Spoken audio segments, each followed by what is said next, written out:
Chapter 10. Moreover, brethren, I would not that ye should be ignorant, how that all our fathers were under the cloud, and all passed through the sea, and were all baptized unto Moses in the cloud and in the sea, and did all eat the same spiritual meat, and did all drink the same spiritual drink, for they drank of that spiritual rock that followed them, and that rock was Christ. But with many of them God was not well pleased, for they were overthrown in the wilderness. Now these things were our examples, to the intent we should not lust after evil things, as they also lusted. Neither be idolaters, as were some of them. As it is written, the people sat down to eat and drink, and rose up to play.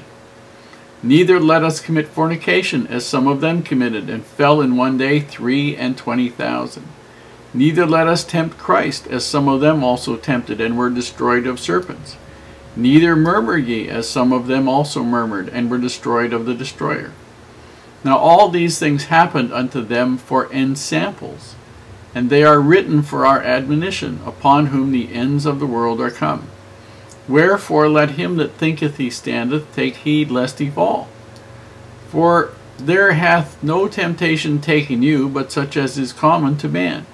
But God is faithful, who will not suffer you to be tempted above that ye are able, but will with the temptation also make a way to escape, that ye may be able to bear it. Wherefore, my dearly beloved, flee from idolatry.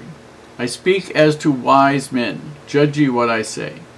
The cup of blessing which we bless, is it not the communion of the blood of Christ? The bread which we break, is it not the communion of the body of Christ? For we, being many, are a one bread and one body, and we are all partakers of that one bread.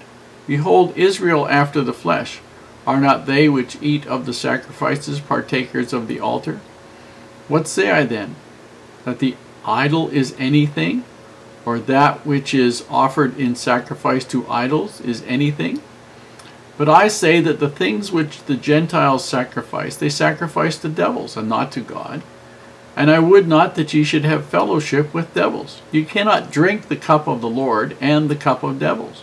You cannot be partakers of the Lord's table and of the table of devils. Do we provoke the Lord to jealousy? Are we stronger than he? All things are lawful for me, but all things are not expedient. All things are lawful for me, but all things edify not. Let no man seek his own, but every man another's wealth.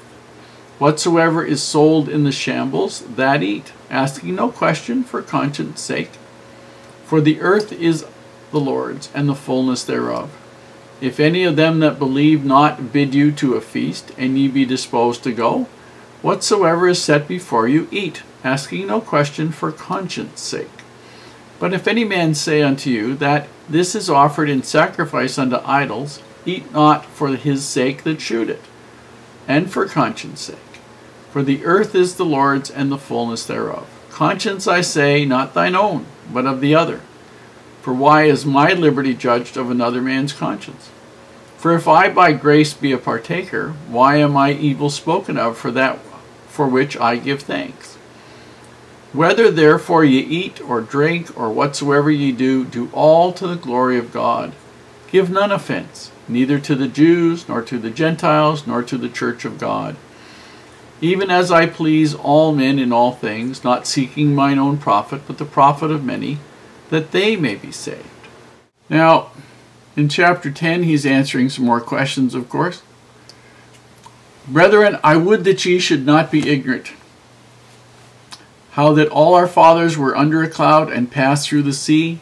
When they went out of Egypt and they went across the Red Sea, they were passed through the sea. They had the cloud, the cloudy pillar that guided them by day. They were all baptized unto Moses in the cloud and in the sea, and did all eat the same spiritual meat. They were all taught the same. But, verse 5, with many God was not pleased, for they were overthrown in the wilderness.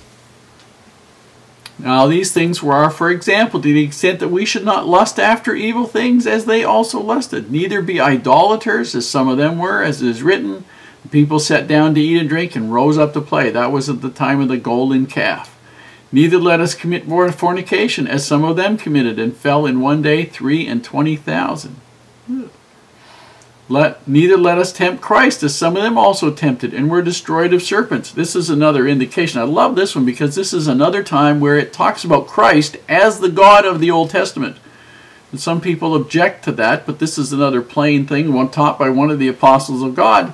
They tempt Christ, and then the fiery serpents came. Okay? Neither murmur ye, as some of them murmured. Now all these things happened to them in verse 11. It says, as samples, as examples. Okay? And they're written for our admonition. They're written to our warnings. Upon whom the ends of the worlds are come. Now, I mean, their world is ended. Our world is going to end, well, you know, in the not too distant future for us. So, verse 12. Wherefore, let him that thinketh he standeth. In other words, the guy who thinks he's okay, he's perfectly all right, he's standing on his own, everything is wonderful for him. Take heed. Because if he's doing the same sort of things as these people did, he's going to fall. And it's totally unnecessary if he pays attention to what the Lord wants.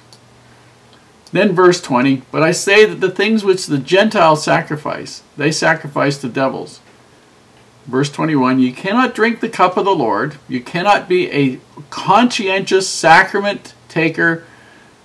Somebody partake in the sacrament of the Lord and the cup of the devils. You cannot be partakers of the Lord's table and at the table of devils. In other words, if you want to be a hypocrite, you aren't going to be saved with the Lord. You know, you can't say, well, I'll look after this God and then I'll do this other thing as well. Sorry, the Lord wants your total commitment. Then he makes a point, all things are lawful to me. I have the right, all things are lawful to me means I have the right to choose what I want to do. But what I can't do is I can't choose what the consequences are of what I do.